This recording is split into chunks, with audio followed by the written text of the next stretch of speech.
Hello everyone, my name is Melody Rachel and this is You Know I. My guest today is Wilfred Roach, a poet, author, performer and counsellor. In this conversation we talk about his first memoir, Black, Gay and Underage. This is my first podcast I've ever recorded, so I hope you enjoy it.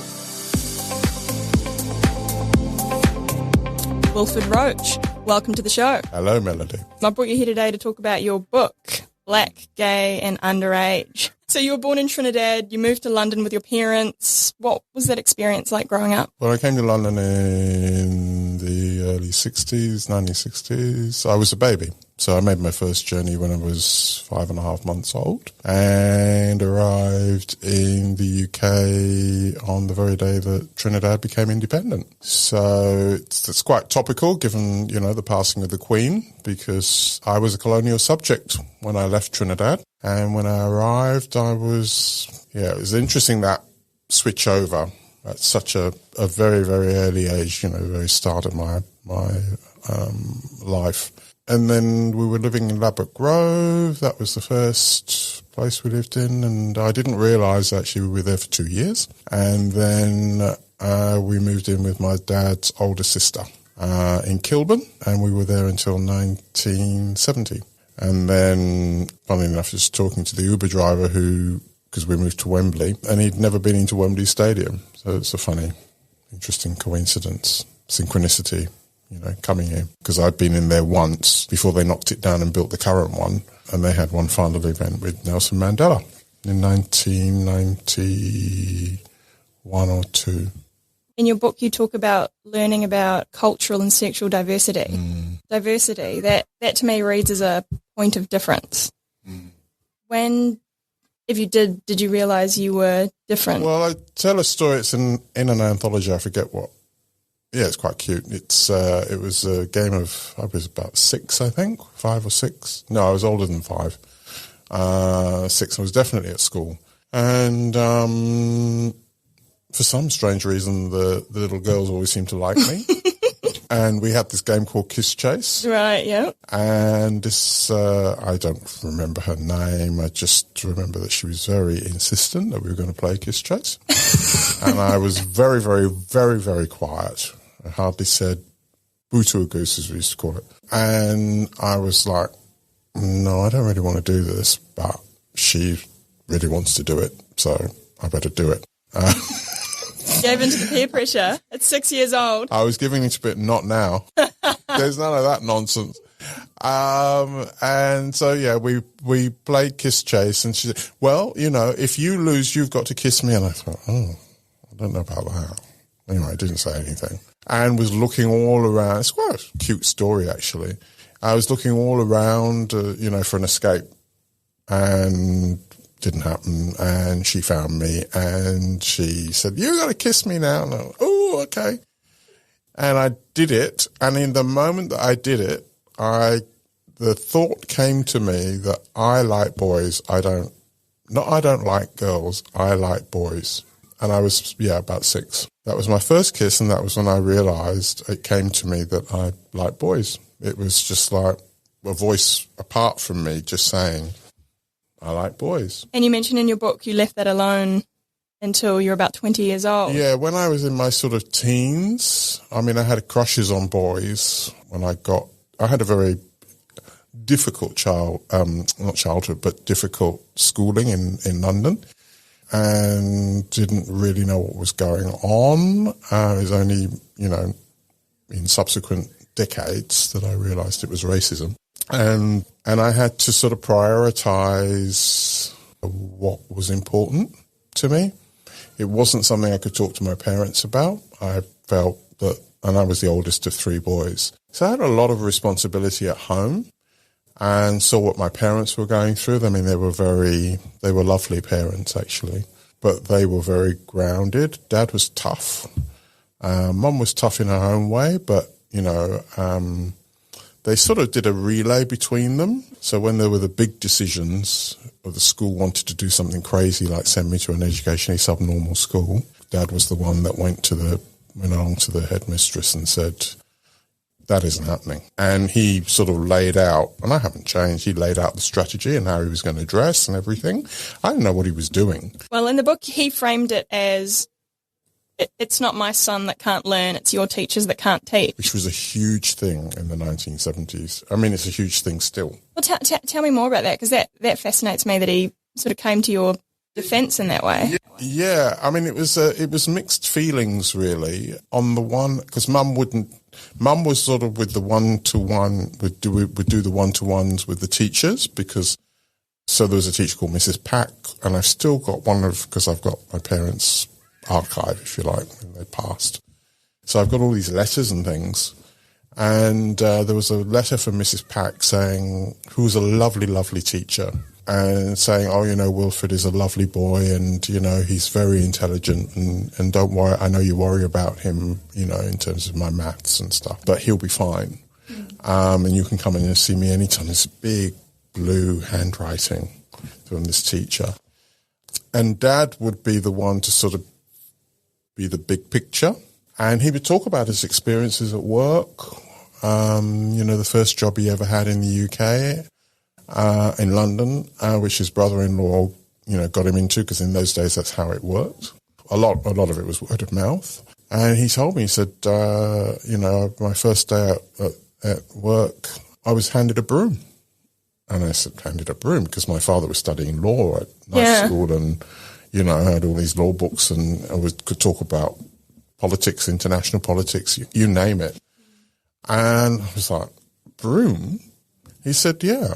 And I got from that instance what he was saying to me. And I said, what did you do, Daddy? And he said, I swept. And I was like, you swept? And he said, yes, because what else could I do? I had to put food on the table for my family. So he had to suck it up. He subsequently became a, transport supervisor, because he was working in the furniture industry in central London, and trade union official. So he was but he was very strategic. He was aware of class in the UK and how it shaped and moulded people's lives.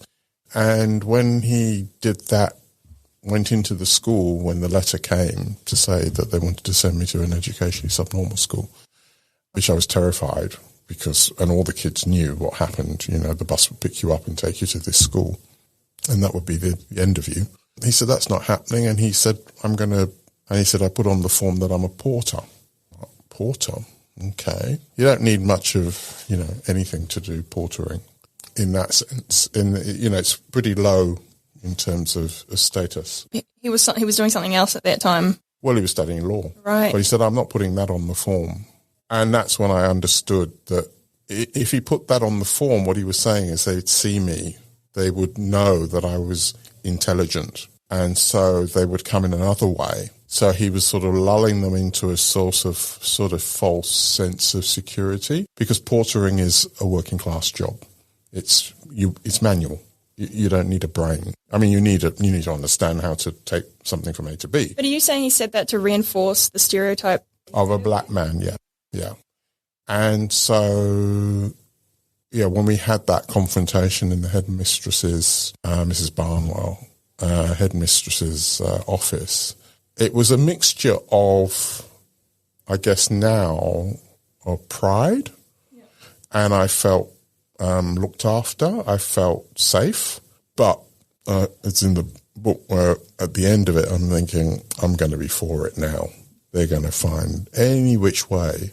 I was 9, I think. They're going to find any which way to get me. And they did. And so in a way I was cursing him, because, you're drawing attention to me. I never said these things to him. And I guess, now he would get it. But the main objective was to stop me falling into that dark hole, which I couldn't be retrieved from. And actually there was a series on ABC called Small Acts, because there's like a series of snapshots of life, immigrants from the Caribbean from the 1950s through to the 70s, I guess, or 80s. The last, film is about this boy who's sent. He actually gets sent to an educationally subnormal school and what happens to him. But I never got there.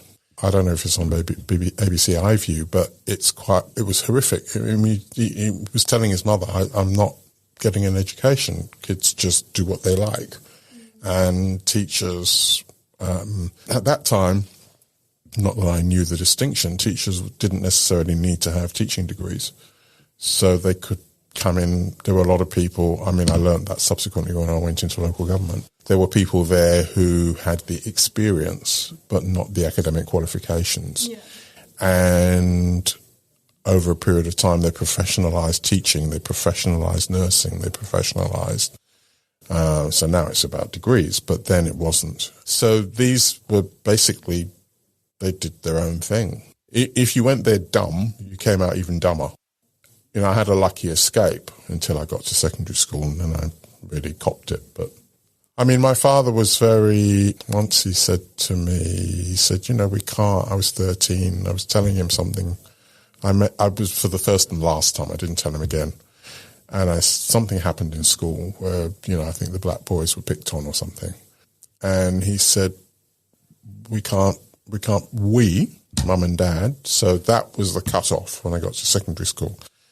We can't protect you. You're going to have to figure out how to manage these situations yourself. My first day at secondary school, so at that time in the UK, you switch over at 11. Yeah. So it's a big day. And I remember the school was still being built because it was like there was an excess of kids. There were a lot of kids from war zones. So there had been a civil war in Cyprus. So a lot of kids from Cyprus, or some kids from Cyprus. There had been expulsions of Ugandan Asians from East Africa, from Uganda. So there were a lot of kids from Uganda.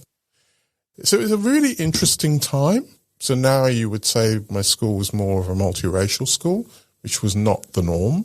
Anyway, so the first day, you know, I was all sort of, Dad had given me a briefcase or something, and I had a suit, and I'd been taken there and fitted and everything, and I had my tie, and then I had a sort of like Nissan hut where they were processing the kids that were coming in, and all the new kids were coming in, and I was the last.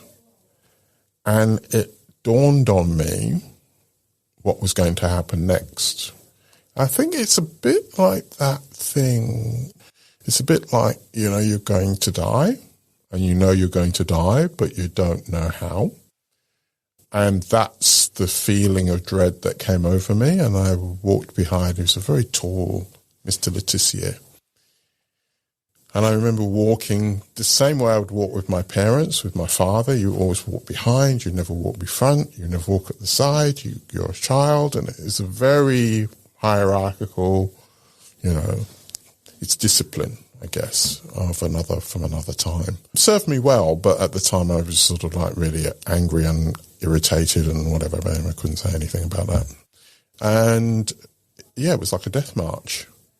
And I knew before I stepped into that room what was going to happen. And he said, oh, this is your new classroom. And he just left me there standing at the front of this classroom with all these kids, rowdy kids, their ties, some with no ties on, some with no uniforms, and nobody that looked like me.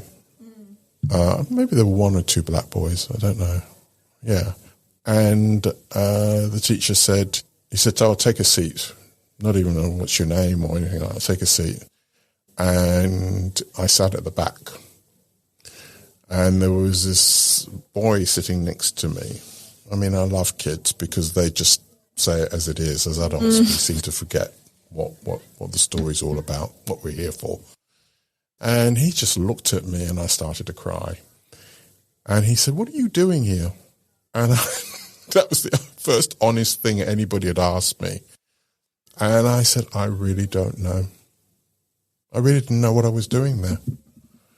And I was in that because they had what they called streaming. I've spoken to people in Australia about it, and they knew what I was talking about, the concept of streaming by ability.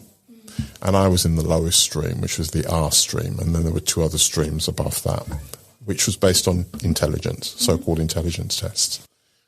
And there's a story in the book where I talk about having this, being put in this room when I'm about 6 or maybe 7. And there are all these different coloured... Yeah, and I don't know what I'm supposed to do. So that must have been an intelligence test. I can surmise, in retrospect, it was an intelligence... I didn't know. I don't know what my intelligence score is supposed to be.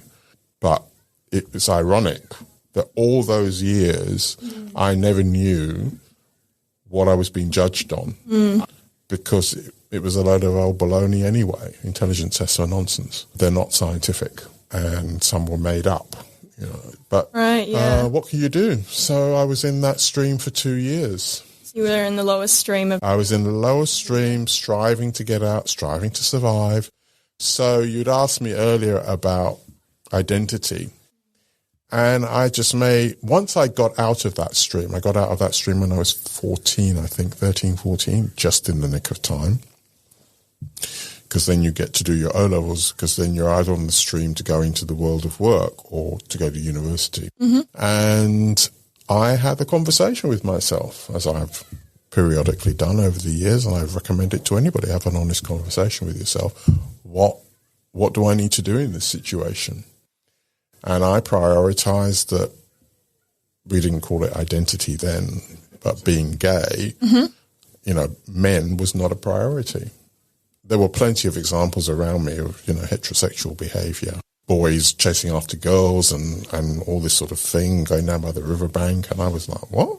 Did you not pursue it because it wasn't around you or because your priorities, like you just said? To survive, to live to tell the tale. I knew what happened to predominantly what usually happened to black boys, and they weren't put on the path. I mean, we had 2 levels, certificate of secondary education and ordinary level. And ordinary level was putting you on the path to university. Yeah. And certificate was, you're going to go into a trade or something. Yeah. The teachers had, which is based on your so-called academic ability, the teachers had a lot of power. So, I mean, you'd be tested and stuff. Now they call it assessment and all this sort of thing, but it's the same thing, same principle. You tested throughout you checked throughout, your work's checked throughout the year, and you might get to do an exam or whatever. Anyway, the teachers decided whether you went into the CSE stream or whether you went into the ordinary level stream. So that was, I mean, my stomach was always in my mouth. I always had stomach problems because now I would say, would acknowledge it as stress. But I had to keep it in. Couldn't lose my temper, couldn't get into trouble, And so I made it to the O-levels, but a lot of the black boys, most of them, didn't. And they would play around and so I thought, I've got to survive. I'm not meant to be nothing. Nobody is nothing. I wasn't comparing myself to anybody. It was just my own journey. And so in that context, exploring sex and that would draw attention to me in a very negative way. And I already had things. Had the negativity counting against me. So I always said, when I was in my 20s and I had a partner in my early sort of 30s, my second partner, a long-term partner in my early 30s. And he was very much into activism, gay activism. Right. And, walk down the road hand in hand and all this sort of... How did you get involved in that? Tell me about that. I want to know about that. I remember this, Peter Tatchell, who was Australian, but he went to the UK in the 70s, I think, and never left. And now I guess, you'd say he's a gay, queer icon. And he used to have these meetings in Soho in central London. And David used to take me along. He was a television producer. And he'd say to me after work, he said, Peter's having this meeting in Soho. And I'd be looking at him very suspiciously. I said, Soho? Anyway, we'd go. I went a couple of times to this. It was above what was it? It's a sex something. Yeah, a sex club. A sex club, yeah. Is that the word you're looking for? With the girls downstairs, and and I was fuming. I was like, what if I get caught in here?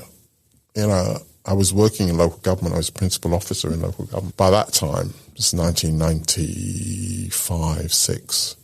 And I was just thinking, again, I always had this survival I cannot get myself into trouble. So I guess now I'm actually talking about it. It was deeply embedded. Well, that came from your, I would say, for lack of a better word, quite a strict upbringing. Yeah, there was no sort of wavering. One thing that was familiar to me in your book was the phrase, spare the rod, spoil the child. Children should be seen and not heard. No talking, adults only, no foul language, wait to be served. I'm interested in how that, having such a strict upbringing, shaped your identity. It gave me, because I have a tendency towards rebellion in a funny, it's not ego-driven, on the negative side, it was the things that happened to me, particularly in school. I don't like to be told what to do. There was a phrase I came across many years, no, it was not that long ago, and it said the biggest sin is insincerity. And I thought about it, and that's usually what pisses me off about situations or people. They just can't say it as it is. And then once you can say it as it is, for you, we're in business. The minute you start trying to shave a little bit off here or make this sound sweeter here or make this sound better there, it doesn't work on me. Well, I mean, it's weird the time that we're living in today as well. People are self-censoring because they don't want to offend someone. But we're also, in a weird way, we're more mindful of how we're using language as well. Language changes and we realise, like that. It's a weird line, what should not be said and what should be said. How do you find that line and who decides what Well, if you don't say, how do you know? Exactly. So I'm not about controlling anybody or anything. I'm about my truth. I'm about hearing your truth.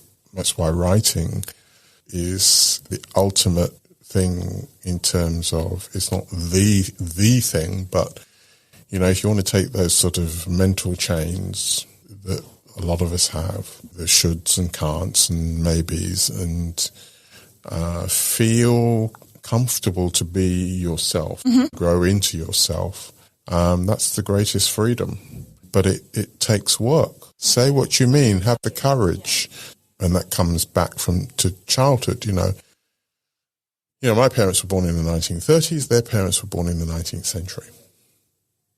So, and my grandparents, their parents were born in the 19th century. My grandmother was born in 1893, another one beginning of the 20th century, 1905.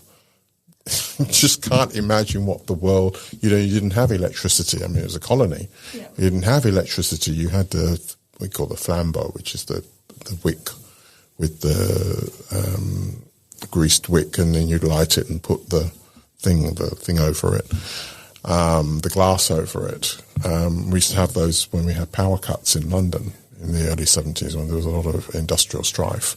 We had rolling power cuts in 1973 or something. And we'd have this, my parents pulled that out. Like, where did that come from? And they said, that's all you had, you know. So they came from that. To switching on a light or putting on you know what I mean? So, you know, and I grew up in one room. The first 6 years of my life, I was in one room with my parents. And then my second brother came and he went into the cot. I went out of the cot and I went into the big double bed. So I never grew up in luxury. I have no interest in material things. In fact, it just sort of turns my stomach, literally. You know, I stayed in palaces and all this sort of thing, and it doesn't mean anything to me. So status, material... It means absolutely nothing to me. What matters to me is the truth and enabling people to live their truth. That's all that matters to me. And for me to live mine without someone getting in my way. I want to move on to your writing now. You wrote this memoir about your life, and I want to ask, when did you decide to write a memoir and why? Well, it sort of wrote itself. Well, not literally. Well, I suppose it did write. I suppose we do all write our own memoirs because it's our life. We don't all record it. When did you first start journaling or writing at all? I had diaries when I was, and I've still got them, when I was 14, 15. And I wrote those some of it in code, because I know Mum would look at them. And there was a Greek Cypriot boy who I really, really fancied and find any opportunity to get into physical contact with him. And he must have realised, because there's some weird stuff going down in those days of kids being married off in different cultures. And he, I don't know if he was 14 or something, he said, my marriage has been set up. I remember looking at him. Maybe he was telling me that to get me away from him or something. But I believed him. And yeah, he was some big burly boy. He said, yeah, I'm going to be married at 16 or something. And that was in the 1970s. 1970s. And I guess those things happen, and they still do. And then he left before 16 or something. Yeah, there's always that strand of, and I had that recollection, that ability to recall. So I had those diaries for a certain period of time, and then they ran out after about 3 years. And then we used to gather in the library, and the black kids would be sort of combing. We were looking, because I heard my father talking about certain, independence leaders in Africa and the Caribbean, and he was painting a different world. I mean, those books weren't there, but he was painting a different world that I was actually seeing when I went to school. So he was creating this amazing pantheon of heroes, which was not represented at school. I could not see any books, could not find any books, nothing. And I remember us looking at the shelves and us cursing, saying, there are no books by any black authors. There were no, where are they? And I was 13, 14, 15. And that really, really pissed me off, because I couldn't understand why there was only one version of history and how destructive that was. And you were expecting me to learn that history, but my own, which I subsequently found out is very rich, there was we don't all get to share in that. Why can't we all share in that shared knowledge about each other's histories and how we've come to where we are? Because if we don't, how can there be any true understanding? And I wouldn't want to leave this earth. I come from very big families, huge families. I've got third cousins, probably got fourth by now. I have no idea, of the struggles of, uncles or grandparents or whatever, because they're nobody in my family, as far as I know. I've got academics in the family, but nobody's actually written a memoir. I'm probably the first. And I've got another 2 in the pipeline. When did you move to Australia? 12 years ago. And you wrote the memoir here. It's interesting. I always contend, because I facilitate a queer writing group, that we're always writing. And people are like, what? I said, yeah, you write for a living, don't you? I mean, you write when you write all the time when you send emails. What's that? It's not writing. I'm like, yeah, I never thought about it. Well, yeah. So my understanding is writing is that thing that gives you meaning in your life. It's not material, cars and stuff we were talking about before. That's your thing. That is a very important thing, and it's something that a lot of people are very fearful of. It's really, I found a report about the whole stance with regard to creative writing at school in Australia, and how that then shapes people's attitude towards it. And it's really interesting, because when you sort of listen to people sort of shared within the group, in this particular instance, and also outside of it, I don't know that Australians are really that into writers or understand it. I don't know. It's a very weird... I mean, it depends which ones, right? Yeah, I mean, but they don't... It's not very enlightened in the sense that, without screenwriters or copywriters or podcasters, you have to be able to write to ask the questions. I mean, you can't get away from writing. It's woven into the fabric of our civilizations. In most civilizations, some cultures are oral; they're not written. But for most cultures, it's written. And so, if you can't write, or if you feel fearful or restricted in some way in terms of writing, that is a restriction in terms of your imagination, creativity. And I really find it interesting. You know, I do work for others, but I now also work for myself. And I have greater respect for myself than I do. Others don't have that respect for me. You feel like you don't get the respect that you give yourself from others. People try not to give me that respect. You've got an unusually high sense of self-respect, which I feel is quite rare. That must come from your upbringing, or it comes from those early It comes from it's a sense of injustice, and it's something that in all the things that I've done, I always say I'm more than enough. So I don't need to take from you in order to feel great. It doesn't make any sense to me. If you get something. If you get more from this process, I mean, I'm enjoying this, but if you get more from this process, you learn something, that's great. I don't even think about it. Take what you can from an experience. You know, I feel that we are here to do something. We've incarnated to do something. What is it? Figure out what it is that we've come here to do. You're saying what you're doing today is, do you have any regrets? No, I never have regrets. Obviously, there are things that have happened along the way in my life. Would I do things differently? I don't know, because that was the person I was at the time. How can I say what I would have done? And it sounds like you've used your difficulties to write about, and when your difficulties have built up the character you have today. So yeah, you do need to look at why you're doing what you did and why you did it. I mean, I did some. I wouldn't say horrible. Maybe I did. I did do some horrible things. Haven't we all, though? Yeah, but then we don't all get the chance to write. Yes. Take that chance to write about. All right, I've got a few more questions. I'll move on to, okay, so we've talked about cultural and sexual diversity growing up. We've talked about you being a writer. I'm interested in how does all that carry forward into your experience of identity today here in Surrey Hills, Sydney? Well, I never was part of I have never been part of any group in that sense. I'm pretty unusual. I say that I've got different identities.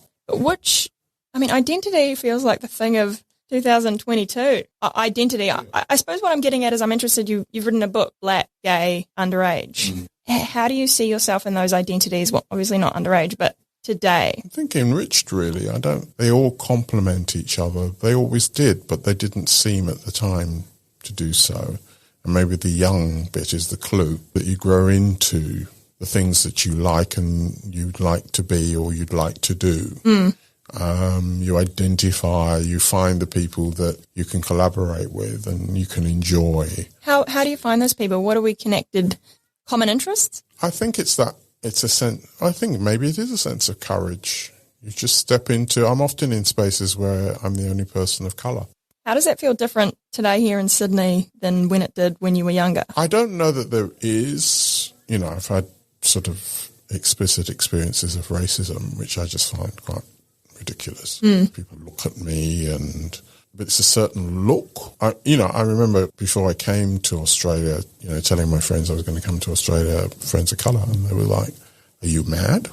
It's the most racist country in the world. Why would you do that?" I said, well, I spent enough time here, and this is the home of racism, if you think about it, because they had the British Empire, as they all splutter and cough and choke. And when I say the British Empire, I mean the ideas.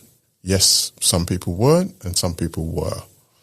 But it's the ideas that shape people's fates and who gets the chance to put those into practice. And the British got the chance to do that. So they can't, walk away from that legacy as they try and smartly do often on occasion to talk about the empire. I mean, I was an empire. I was a colonial subject. I get to say my piece too. What do you mean by that, colonial subject? Well, Trinidad was a colony of the UK till it gained its independence. And interestingly, for its size and position, I mean, it's a wealthy country now because it gets its income from fossil fuels, liquefied natural gas, and crude oil, which are all very popular things at the moment that the West wants. But it was a colony for 100-something years of the UK, and then before that it was taken by the French, and before that it was the Spanish. So my father couldn't complete his education because they didn't put money into secondary education. They didn't put money into educating the children of the colony because the money was repatriated to London. And so if you don't know or understand how you come to have all of this, you really need to wake up to yourself. And when we react to certain situations, you need to take the responsibility. When you stare at me, is it me or is it actually you that needs to look at why you're staring? Because I don't stare at anybody. I know you've got a different melanin to me, but it doesn't mean anything because I always like to say to people, I've got 2 white great-grandmothers. And they look at me like, I said, yeah, because we're all one. You choose when you get to a certain point in your life, you have a choice as to whether you continue to live an unexamined life, which writing helps you examine your life. So if you choose to just sleepwalk through your life and just take everything on face value, good luck to you. When you say we're all one, how would you like to see that emphasised today? I think the way you live your life. I think the way you see and feel and express that and do so from a place of friendship. I'm not perfect. I never will be. I have my prejudices, but I examine my thoughts. I examine my actions. I look at, could I do better? Where can I do better? Where can I, challenge myself to rise, to have a better expectation of myself, and to go for the lowest common denominator, just to go along with the crowd.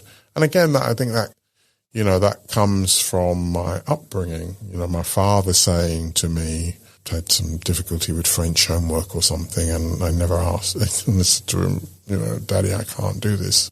And he didn't even turn around. He just said, there's no such word as can't. And I've never forgotten that. I was as mad as hell. I said, I'm never going to ask you anything again. I don't accept that I can't do anything.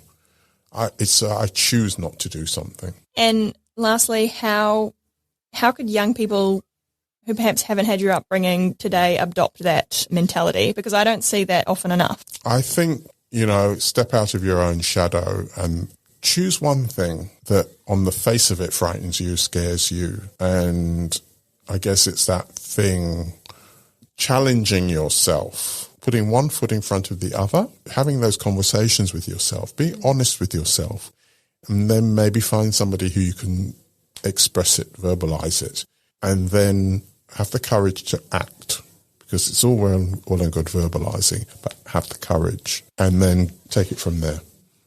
Wilfred Roach, I think that is a very good place to end. Thank you. Thank you. It's been a pleasure.